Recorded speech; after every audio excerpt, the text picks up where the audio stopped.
All right. So I'm going to place my hands on my heart, taking in that deep cleansing breath. Maybe an extra one this time around.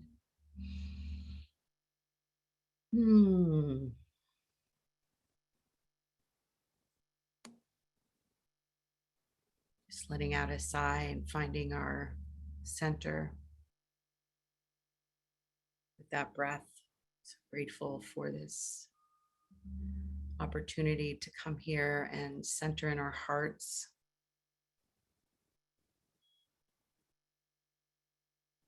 Grateful to be able to be together and know the peace of God is with each and every one of us. And it can be found so easily when we place our hands on our heart and close our eyes and take those nice deep breaths.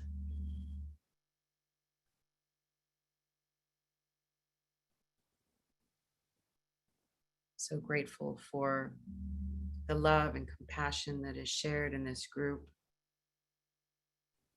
Grateful for our willingness to remain open-hearted and open-minded, even in challenging times. Grateful for our willingness to walk with mighty companions, all of our earthly and heavenly helpers, knowing that they are here walking with us and talking with us in each and every moment.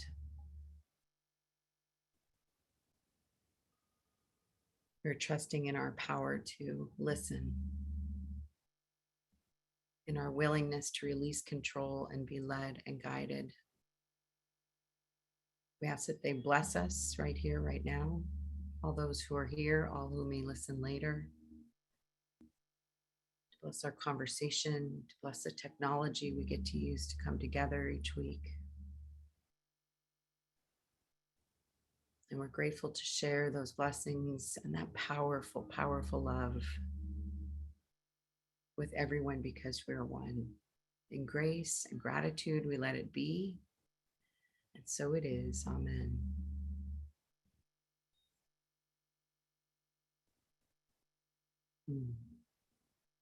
So super glad to be with you guys this time around. We have a very short section today, but a powerful one. Lots of highlights in my book. So we are in chapter 30, section 2, the freedom of will. And I'm going to start us with the first paragraph. He says, "You do not understand that to oppose the Holy Spirit is to fight yourself. Do you not understand that to oppose the Holy Spirit is to fight yourself?" Just reminds me of those comic bits where, stop punching me, stop punching me. He tells you, but your will. He speaks for you. And his divinity is but your own. And all he knows is but your knowledge, saved for you, that you may do your will through him. God asks you do your will. He joins with you. He did not set his kingdom up alone. And heaven itself but represents your will, where everything created is for you. Everything created is for you.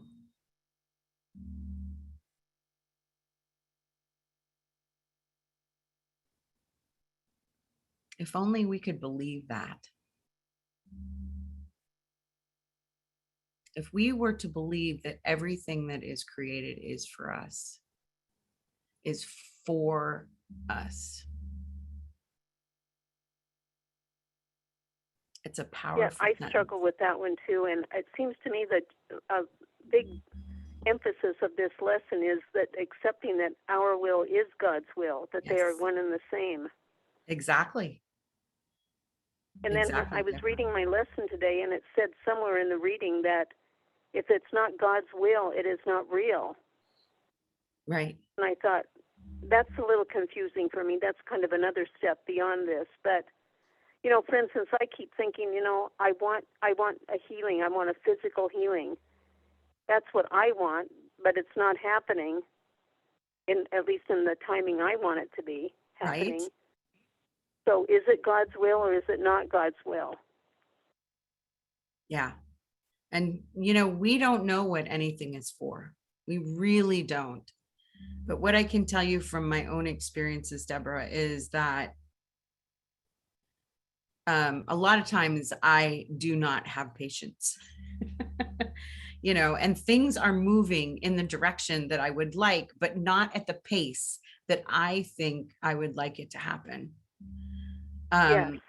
And I can realize, looking back on things, that if they had happened in the timing that I thought they should happen, that I would not have gathered the wisdom, the learning, the blessings from everything that I was experiencing. So, and even now, like, I just finished my last duties for working for Power of Love Ministry on Wednesday. And already by Friday, I was in my mind, I could hear my ego voice berating myself for not having done enough to already get my website refreshed, and, you know, all of the healing, physical, mental, emotional, spiritual healing things that I have in my mind that I would like to do for the month of July. And I'm like, dude, it's been 2 days. It's been 2 effing days. Give yourself a break. But that's how quick the ego will grasp us if we allow it. Like he says, we're far too tolerant of mind wandering. But when we remember there is magic, there are miracles, there is beauty in this world, in everything, and we step back and we look at things from that perspective, from a place of gratitude and love, at least for me, then I can have a little bit more patience with myself and a lot more patience with everybody else. Yeah, and like with me, I've had many, I'd call them traditional religion type people say to me, you know, I know you want healing, but maybe it's not God's will that you be healed. I just get pissed off. That kind of attitude just bugs me, because I'm thinking, Yeah. Listen, jerk, you're not the one sitting in a wheelchair, you know? Exactly. Yeah. How about some compassion? How about, I'm so sorry that you're experiencing this. I can't even imagine how difficult it is for you.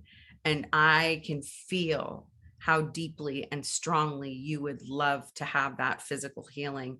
And I can know for you that it is coming. I have no idea when or how, but I know that it is coming. Yeah, that would be a little more tolerable. Yeah. Yeah. Thank you, Deborah. Thank you. You're welcome. Amira. Hi, everybody. Thank you. Yeah, along with what Deborah was saying, you know, it says, do you understand that to oppose the Holy Spirit is to fight yourself? I have been absolutely fighting myself. I am, you talk about patience, Linda. This thing with my brother has been ongoing for over 3 decades, almost 3 decades, you know. I saw him very briefly on the streets, without shoes, limping. You know, this is not the vision I have. This is not my will. So I don't understand how my will could be one with God's. You know, to see somebody that I love suffering and so out of their mind that they can't even see, you know, when people are trying to help them. And so I have put the lessons away. I have stopped reading, and the only reason I'm here is because of the love of this group. Because I am so angry at God. I am just so angry at God. I am like just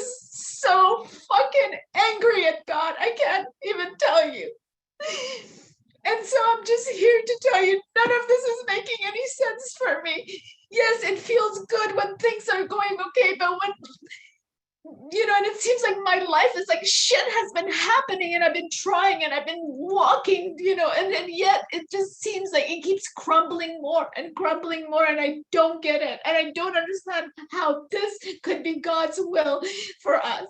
How can this be for the best? How everything, it says everything. What would you do if you knew everything that what was planned for you is for your highest best? I don't see it. I don't see it. I'm sorry. I don't see it. I don't see what my brother said under a bridge, with no shoes. I don't see it. I don't see God's will here. I don't see God. I don't see Holy Spirit. I don't see angels. I don't see any of that. And that's where I am right now. And the only reason I'm here is because of you, Linda, and all the love of the people here, not because of God. And I'm just going to say that's where I am right now.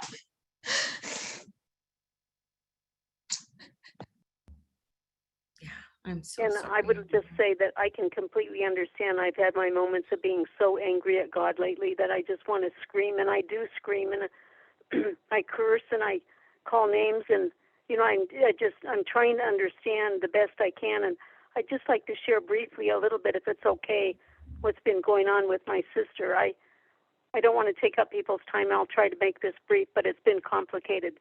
My sister has COPD. It's a terminal condition, and she was living in New Mexico by herself, and in late May, she fell in her house and laid on her floor for a week before somebody found her. And she went in. She called my other sister, who got her into a hospital. She went into a hospital, and she kept calling me saying she couldn't breathe, she couldn't breathe, she couldn't breathe. I mean, she'd just call up and say that, and it was so exasperating because what could I do? And so I finally got to have a conversation with her, and she told me that she just wanted to die, that she wanted me to come down there and help her commit suicide. I said, well, what is your plan? So she told me what her plan was. I said, I don't think I can do that. And then she got mad at me, and she said, well, you don't even want to help me at all. And so I hung up from that call, and I thought there's got to be another solution to this. So I typed in something on the internet and came up with medically assisted suicide. And fortunately, it was available in her state. So I called her back up and told her this, because what she wanted to do was shoot herself. Well, my sister doesn't know how to shoot a gun, so I thought she was just going to make more of a mess than she was already in. So anyway, I called her back with the information about the assisted suicide. And long story, but she's pursued that route. And now just this week, she went into a hospice. And I guess if she doesn't expire within 6 months, that they will assist her in doing that. So, I mean, somehow I don't know if that's the exact plan right now because I haven't talked with her, but I mean, that's where we're at this point. And it's a lot better than where it was because I wasn't wanting to assist her in taking her life. Anyway, that brought up a lot of anger, and it's brought up a lot of questions, and maybe that information would be helpful to somebody else if they ever encounter this kind of situation. Thank you, Deborah. Thank you, Humira. There is so much pain. And the only way that we can get through it is together, loving each other, and not doing any kind of spiritual bypass. I'm going to let Leslie and Carla both speak because they've raised their hands. So.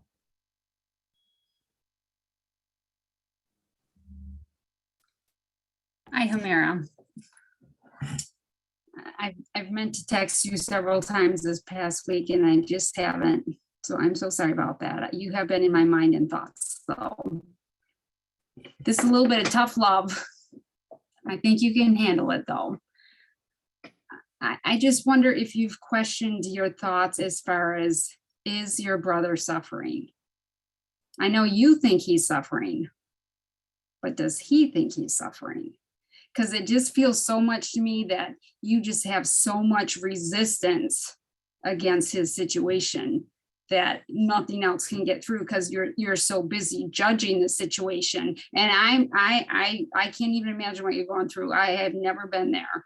And I know with you said with your culture, it's really extra difficult. I just wonder if you could just create that little teeny bit of gap to question your thoughts and possibly let some peace come in, because you don't know what his path is. You don't know. You think you know what's right for him. You think you know what would make him happy and what his life should look like. But is that true? You don't know what his, that pre-birth planning when you and he were in that room in heaven and he said, Hamira, I want you to be my sister and I'm going to have this horrible mental illness and I'm going to get into drugs and this is for your healing. Is that okay with you? And you said, hell yeah, I'll do it. Let's do it. This is what I need for my healing. This is what I need. And it's okay to be mad. It's okay to be mad at God. Just remember, love is the answer, and that's love for yourself, honey. Because as you're healed, he'll be healed. And it's not going to look like you want it to look. Even if he dies. I mean, again, you don't know what his path is. You just don't know, honey. And I haven't heard you talk about your ex or Charles this whole past year. So I don't know if you've had so much healing over that or if your brother has just kind of taken over, but I say hallelujah for that. You were really suffering over Charles. And I love you so much. And it just hurts my heart to see you in so much pain. And I know resisting is nothing but pain. Big hug, honey. You can do this. You signed up for it, sweetheart. Even then you're going, what the F was I thinking? That was, what was I thinking? But you did it and you can do it and you are doing it. And God will never leave you, even no matter how mad you get at God. He is right there. Your angels are right there. Your spiritual animals are right there. You are not alone in this, not even for a second.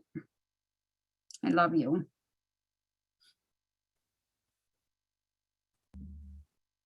Thank you, Leslie. God pursues us relentlessly. Go ahead, Carla.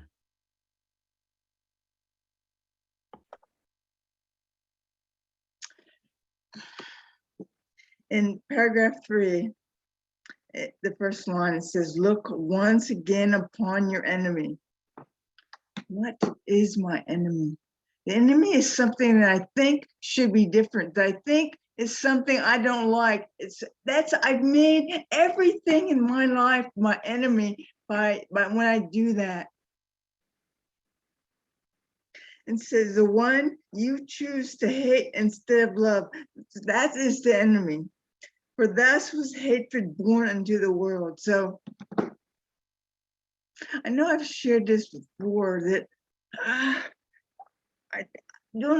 I never know when I'm going to get a clear answer, but I remember saying to myself, why does this, whatever it was, is happening? Why does this feel so painful? Why does it seem so real?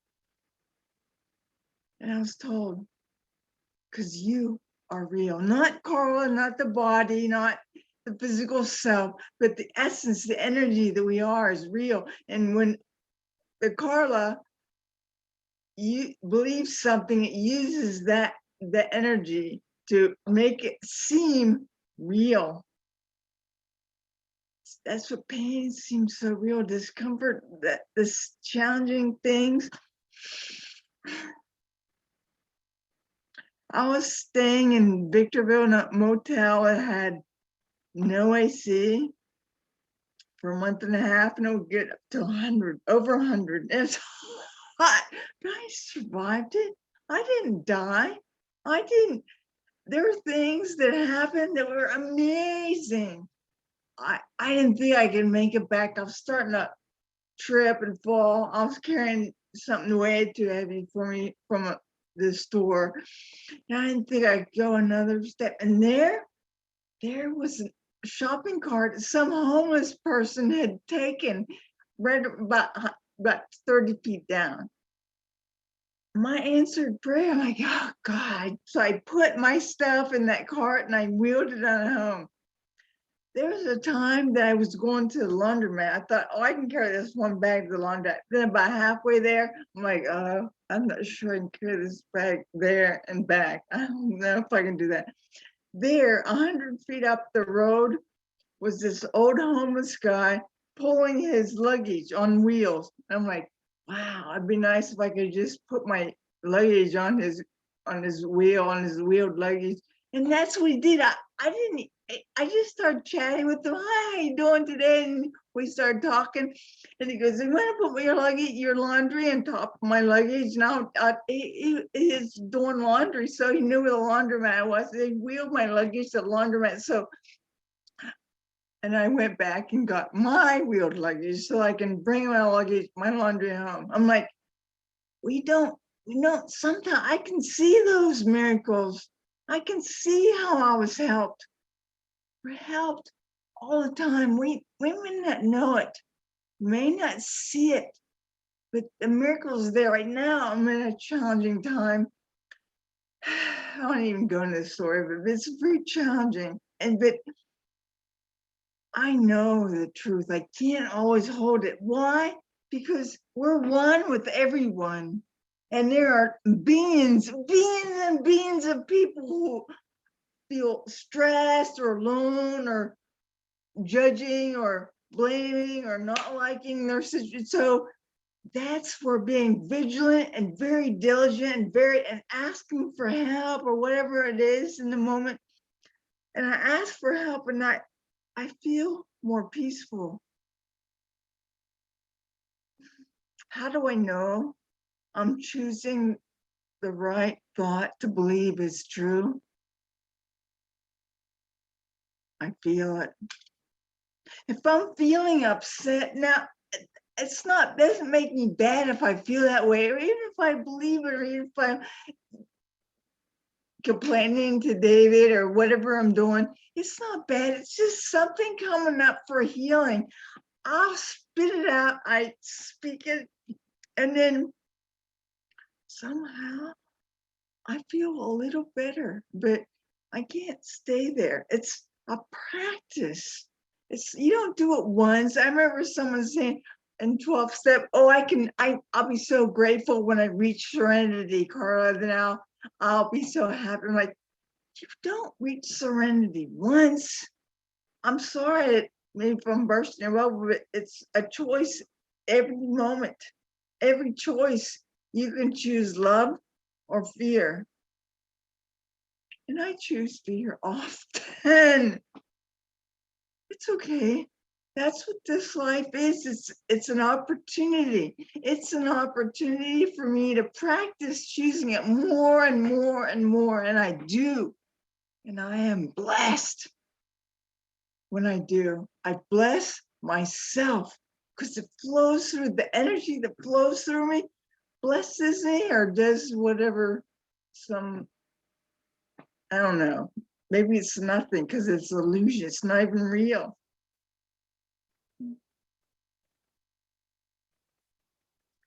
But I am determined to not make something my enemy anymore, to go, thank you. Thank you for this challenging moment, because somehow I don't friggin' know how, but when I choose love, it aligns me, the body self, Carla, with the I am of my higher self, the one who's one with God. And the more I do that, the more I do that, the more I do that, we become one. I will not leave. I didn't plan on saying this to someone in session. I am not leaving this body until I master my mind. I've decided. It says here, we make decisions. I've decided, and I'm not changing that decision. Thank you.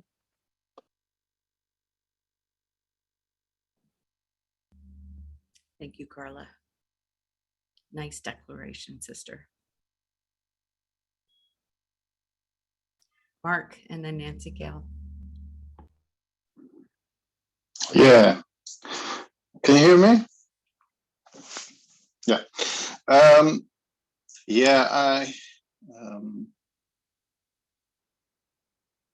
not really sure what I'm gonna say now, but because I have several thoughts and they are connected to each other, and for me, I feel like a thing that I need to learn has to do with the well, when I hear those stories from Homer and Deborah, I think, well, how can we be helpful? And it's funny because what Deborah said about getting angry at people who are giving such advice, well, honestly, I might have been one of them. Maybe I have been one of them in this group, because that's maybe one of the things that when I hear something like that, and I think, oh,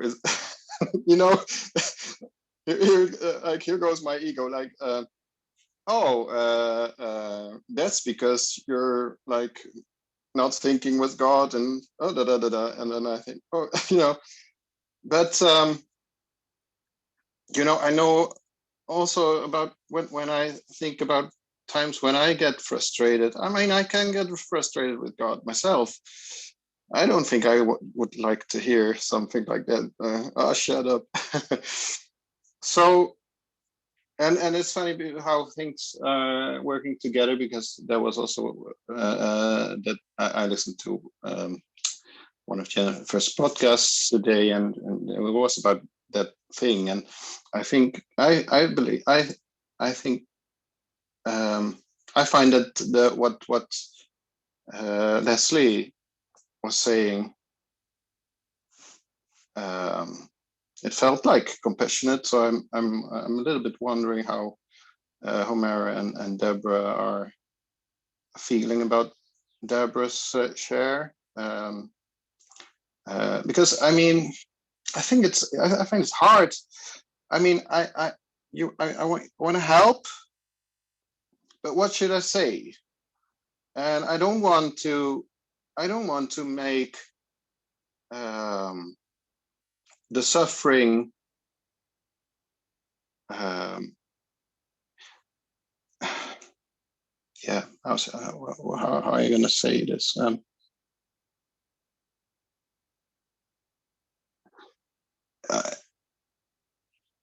I don't want to make the situation worse, like by say, okay, I'm in a way I'm gonna say it, because I'm sorry if it feels discompassionate, and then maybe I want to have help with how I can help as well, because I think like, okay, but there must be something in the thoughts of the one who is suffering that is not with God. Otherwise, you're not suffering. So I don't want to make the situation more real than it is. And I know I would. I don't know how I would react when my brother had this problem, and I don't know how I would react when I got in a wheelchair. That sounds horrible. So yeah, but at the same time, I am. How do you say? I'm confident that there must be a higher thought. I mean, I have seen myself I've had some revelations in my life where I really felt, okay, wow, I am God. I mean, on a higher plane. I am. Oh, and I must say, I didn't share it here, but Linda knows, and it's not a secret at all. But in my life, I have had 3 times I've had a psychosis where I lost it, and I thought I was God. But the problem was that my little Mark thought he was God, and that's a problem. So, but I mean, I also had real revelations, like how universe is working.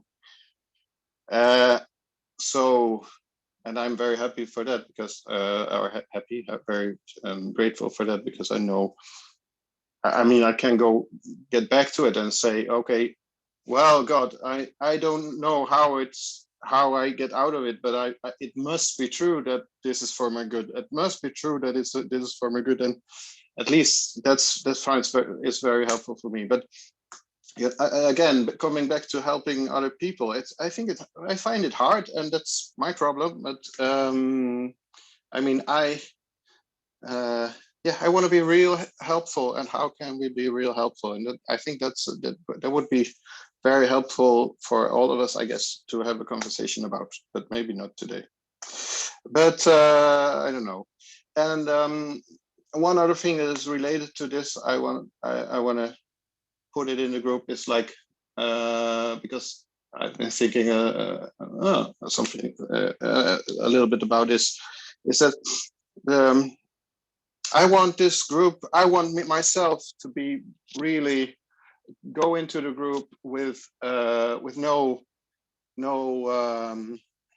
defenses and no and I feel it, sometimes I am getting online and I feel my ego is accompanying me, and you know, and I sometimes I feel it acting out, like I'm unsure about how I relate to other people here, and so there is ego in it, and I want to bring that to the service and make a vow that I want to be true and not having any mask and so on. And if there's something that I say, well, when other people are feeling like, okay, now Mark said something that wasn't loving, or now there's ego thoughts, let's tell each other. Or I don't know if we should tell each other, but I mean, I want to be okay.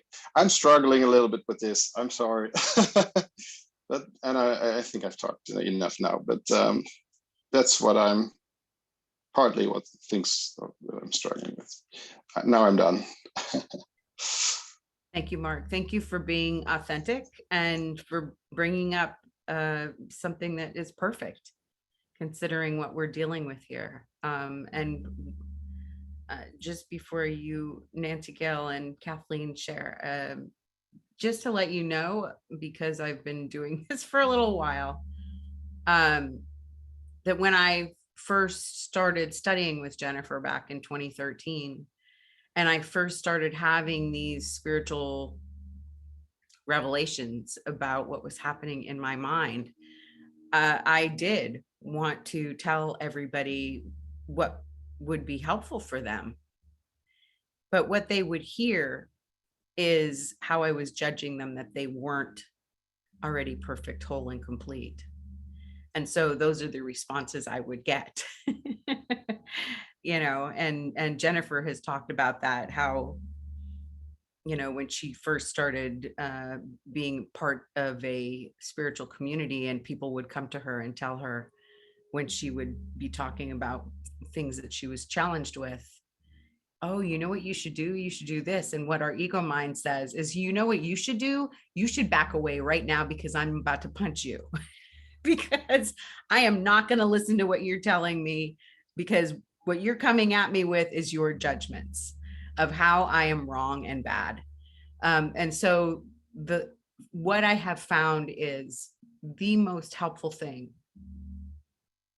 in dealing with people that are going through really challenging, unimaginable situations, which I feel like we've all been in at least one in our life, is first and foremost to listen.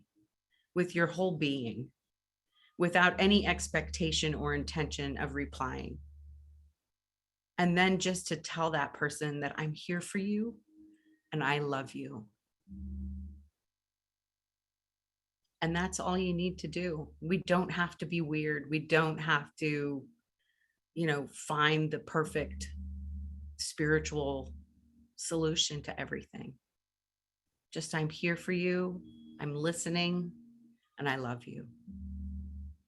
Because we don't have all the answers. All of the answers are within each one of us. Only Hamira has the answers to her challenges. Only Deborah has the answers to her challenges. So I hope that helps, Mark, a little bit. Well, I just want to say really quickly that I'm so sorry then. I feel like I did not respond appropriately. Nope, you're fine. You're fine.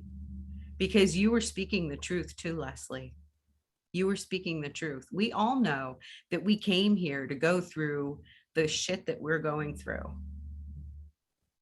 And sometimes it helps to be reminded of that. And So I just want to add that, Leslie, you and I have a relationship that has been ongoing for a long time, aside from this group. So you know me deeper than a lot of people. Yeah. So it's very different when you say something like that. I know you're saying it out of love. So I didn't hear anything else. Yeah. And that's why I didn't really include Deborah. I mean, even though I know Deborah's listening and everything, but I don't know Deborah like I know you, Hamira. So yeah. Yes, you're in my heart. I love you. Yeah. Leslie, you're such a sweet soul. Aw. There is not a single thing that could come out of your mouth that is not loving. Aw, thank you. You're Oh, welcome. sweet. Okay. Nancy Gale and then Kathleen.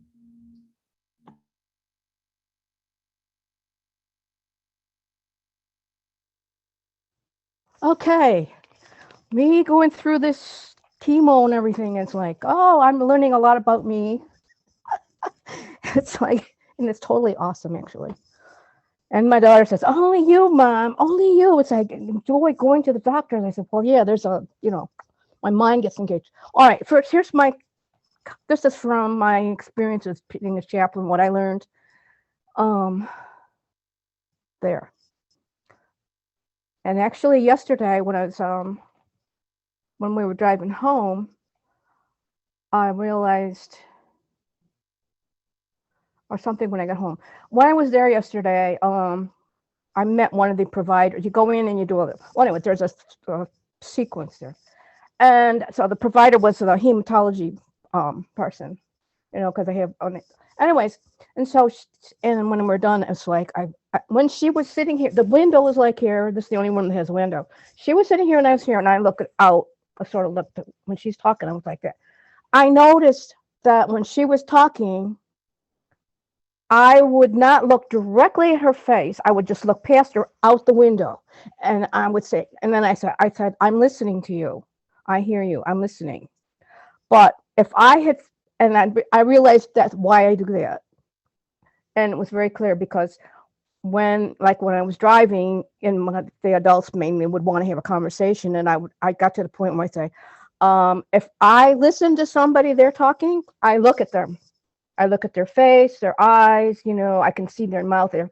That's it. When there's a conversation, that's where my face goes, my eyes. Well, when I'm driving, wherever my eyes go, so does the car. And I said, so I got to the point where I'm saying, I can hear you, I'm listening, and I can hear you, but I can't respond. I can't answer questions. I can't, because my job is to focus. If I start doing that, the car, we're all going in off the ditch someplace. And I remembered that yesterday when I was like, oh, that's why I tell people that. I say, I am listening. But then I realized when I'm just staring out, I'm the visual person. I'm staring out and taking what she's saying and concentrating on that. But if I was looking at her, I'd be concentrating on her face and her eyes and what she's saying, all that. That would distract me from hearing what she's saying. So that's one thing. All right, my first question. Oh, I was going to ask people, we always say, for Leslie, you speak the truth in love. That's a big difference. When you're in the love and then you speak, that's speaking the truth in love. It has a different flavor to it, a different feel, energy, whatever. That. All right. So then my next question was, what is loving? What is the what you say is loving? What is loving? Speaking the truth in love. Not speaking what the other person would want to hear, what you think they want to hear, what you think is your culture says. That's okay to say that. That's not okay to say. And my first question was then the other thing was, this world that we're in, we're doing all this, is in the ego world. It's an ego main designed world. It's not the heavens world. It's not the real world, where God is and we all are and everything. This is the ego designed world that we designed. Our egos designed it. So that's where all this is happening. And so it's very, the ego is, in these situations like, I got you all, you guys. I got all you guys, and here it's like, try to get out of this, whatever. My first question to Homira was what I asked, but I used to in the patients. Have you ever really been heard when you didn't judge? It's like you're expressing your feelings and your thoughts, and all this is how you feel. This is all energy. And yet in your culture, which same as me, every time you say anything like that, you're ashamed, you're blamed, you're a bad person, you shouldn't say that, and all this crap. And so every time you have a feeling, and that's bad enough just to have the feeling, but then now you judge yourself for having the feeling. Well, I'll talk about me. I'm talking to myself here. So then, okay, well, I can't say that. So that energy gets stored over the years. And then, and so every time you do that, you're judging. I'm talking to you. The you means me too. It builds up. And it's like sometime, and it's like what was this? 65, 70 years? I'm 79 now. And so I've been in this community. Okay, so 70. First place I ever got, except for the therapy. First place I ever got to feel, oh, it's okay to say these things. I'm not going to be shut down. I'm not going to be laughed at, criticized. So my question to you, and I did the same thing when I was a chaplain. That's all I had to do. The first day when I went in, there was somebody from my church, evangelical person. They paired her with her, and we went in the first room. She did her proselytizing, and I stood there and I said, "Oh, I don't want to be here. This is not my mode. I'm not in that mode. I'm never going to be in that mode here." So we walked out of the hall, and I said, "So you take some of the people, and I'll take some of the people. We'll go our separate ways." What we want to do it separate? I said, "Yep." And that's the last. And then we had a church dinner or something, and she sat at the other end of the table. And when people got to share, and she stood up and said, "Oh, well, Nance, this and it's like, and we differed on this and all that, but that's okay." So anyway. So my question to you, Homira, is: have you ever really been heard, and it was okay to just be? And that's what this is. That's just what this is. This is love, a love space where we just put it out, and then all the love, it grasps it and doesn't do anything with it except just let us be. And when you let it be, it goes away, because you're in a different energy world. And so all of the negative gets put into this positive energy, and it gets transformed or something. Whatever happens is. My question is, have you ever really, really experienced this kind of people listening to you? You bring up a really good point, Nancy, and that's why I'm here. I feel very loved, very accepted. I know there were times in my life where I thought I have to sound the spiritual, whatever. And I've decided when I got into this ministry and this, especially in this group, because this is where I started, was I want to really heal. So I'm just being always genuinely honest. And there are times where I have felt that oneness, and I'm not there right now. I feel it right now. I feel very much like you said, the energy has shifted from where I was when I first came this morning to right now, just the love and you guys' energies up here. So I'm being washed. So I hear you. Thank you, Nancy. I love you. Love everybody here. Thank you. That's what I thought that's what I thought you were going to say. And it's a what do you call it?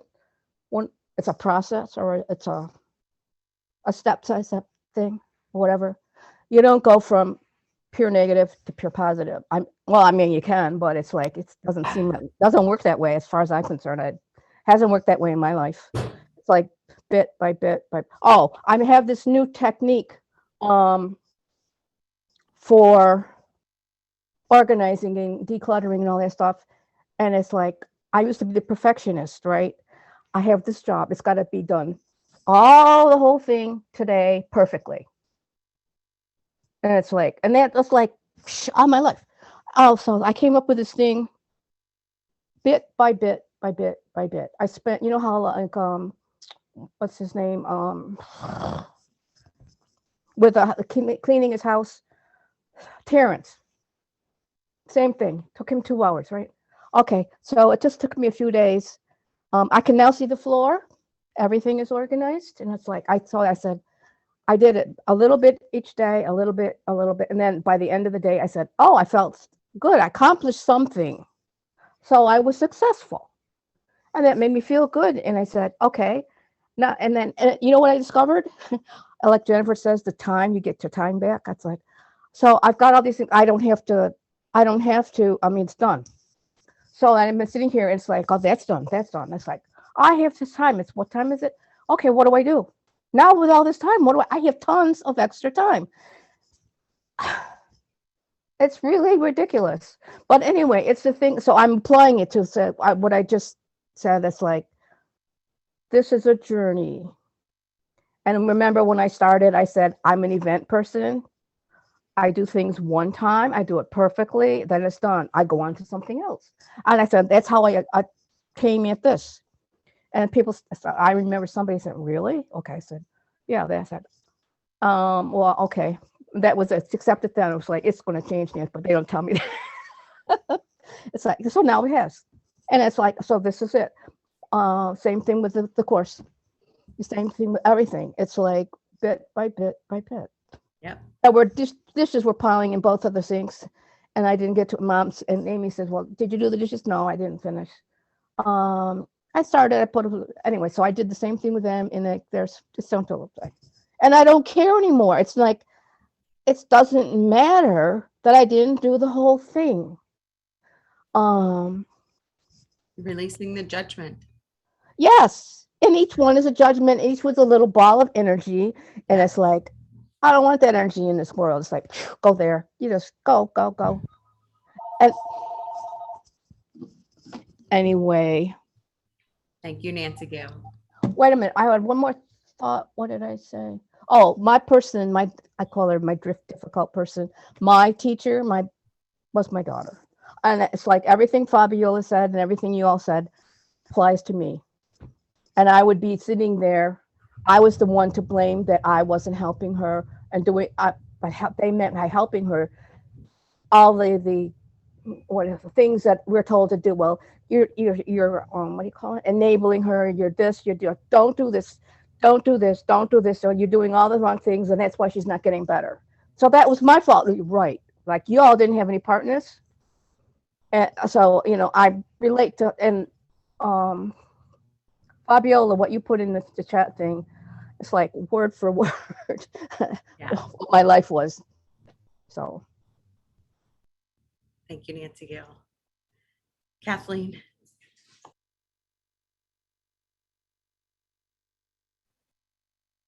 Let's see if I can remember.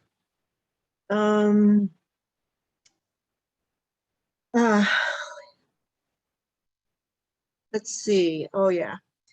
So what you were saying, Hamira, about your brother, it just really reminded me of what I went through with my partner, Paul, and when I watched him deteriorate over the course of a year, and I ended up taking complete care of him. And then he started having visions that didn't match what we called this vision. So he started kind of losing his mind. And but anyway, I called his brother and asked his brother to please take care of him. And so that's where he is now. And as you were talking, I was starting to cry because there's just no way to avoid those huge feelings you're having. There's just no way to avoid them. But in there, when I could think more clearly and I could see that it was my job to respect Paul for his path, no matter how bizarre and awful it seemed to me, it was my job to respect him and to let him go and then cut the golden cord, just to let him go his way, then is this huge empty place where guilt comes rushing in, that I'm so relieved that he's not here anymore. So relieved that I don't have to deal with that issue every day. And that is a choice for you too. You can respect him, you can let him go, and then deal with the next phase, which is guilt, and then relief, and then, you know, the presence of God, which is a choice. I mean, yes, we need to empty our minds, but we need to put God in there. You know, God has got to be in there. God just says, I just want you to call me friend. And in the very last section of the whole book, it's talking about how angels are around us all the time. God sends us these angels. And so there's angels around you.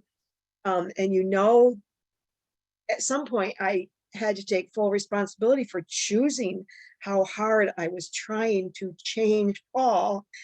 And Paul was resistant all the way to the end. And he knew he was on his own path and he wanted to die, and really, really wanted to die. And I just hope now that his pain is to the level where he doesn't want to die anymore. And I pray for him every day, and I assume that he's doing great. I assume that he does not need me anymore. I'm not the one for him anymore. It's other people. And that's probably true for you too, Amar. Saying your name wrong. But there are other people that are going to help him more than you can. You can't help him at some point. If it's not working, it's not working. So that's what I would just comfort you by saying, there's angels around you. You can't help what you're feeling. You're going to make it through it. And at some point you'll allow yourself to be okay with what happened in the past. Because it's already in the past. We're already talking about things in the past. So anyway, and then the same thing with you, Linda, just like, can't help the feelings you're having. There are angels around you, and maybe your body just chose to be fucked up this time, and maybe it'll magically go away, but at least in our minds, we can have God. But I've been suffering the last few days too. I'm like, why am I suffering? Why am I suffering? Trying to get to the root of it and then just letting it go, and listening to one Course in Miracles speaker after another, Robert Perry and Kieran J. Sundays with Spirit was fantastic. I would listen to the replay if you can. Listen to the people talking while we're all in the breakout rooms.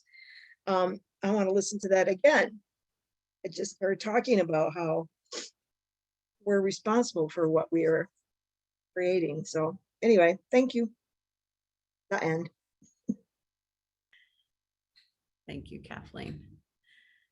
Carla, and then we're going to have to go because we're already at 12:56. Go ahead. What if the healing is the letting go? If only love is real and we're thinking this is this and this is that and whatever, what if letting go of like you did, Kathleen, letting go of what was going on with you and your ex and all this stuff. What if letting go is it? So I'm going to read something that's from the Course in Miracles, but isn't what we were reading today. Know first that this is fear.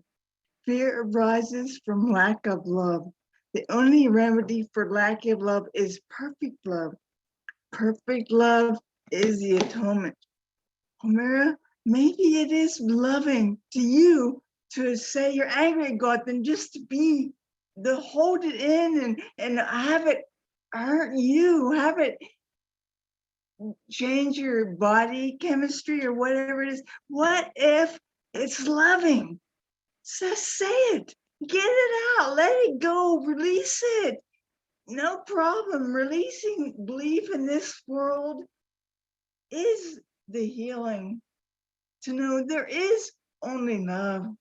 Only love is real, and it comes in many ways, many ways. Don't judge it. Just be it, because you are love. You can't be anything else. Thank you, Linda. Perfect. Thank you, Carla. So next week, we're continuing. Linda, can I just say one thing? It's like these quotes. It says, this is from David, my friend that passed away. He said, we don't have to agree on anything to be kind to one another. Right. And I translate it into to love one another. You know, we don't have to agree on anything. We just have to be there for this person. And know, you can say it's like, I love you. This is, whatever. And, anyway, that's how we can be most helpful. The simplest way, I guess. Yep. Just to love one another. Can I say one short thing? Very short. When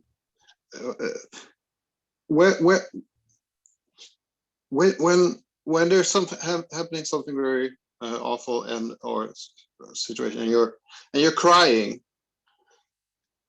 because I cried this morning, and when you're crying, this crying feels comforting, right? And there, right in this feeling of comfort in the crying, that's God. There it is. That's what I wanted to say.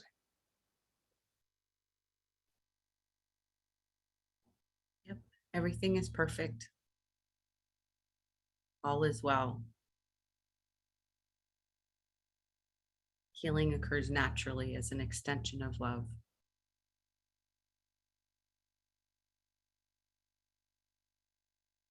So next week, continuing chapter 30, section 3, Beyond All Idols.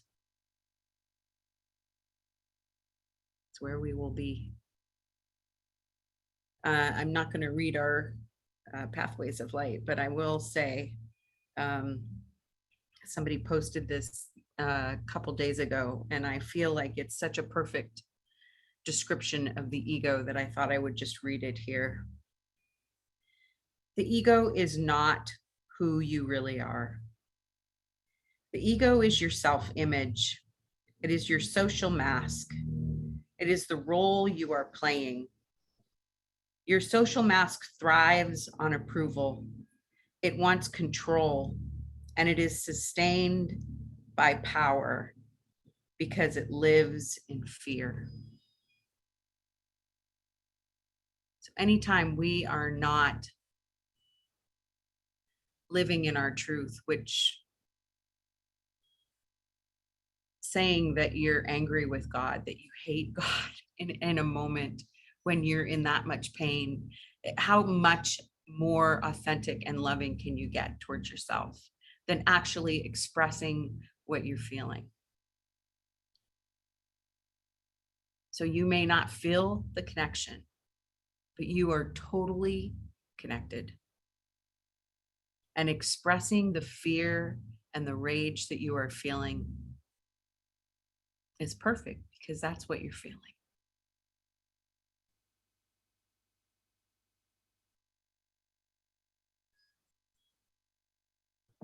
Thank you for the love and acceptance, everybody. Thank you.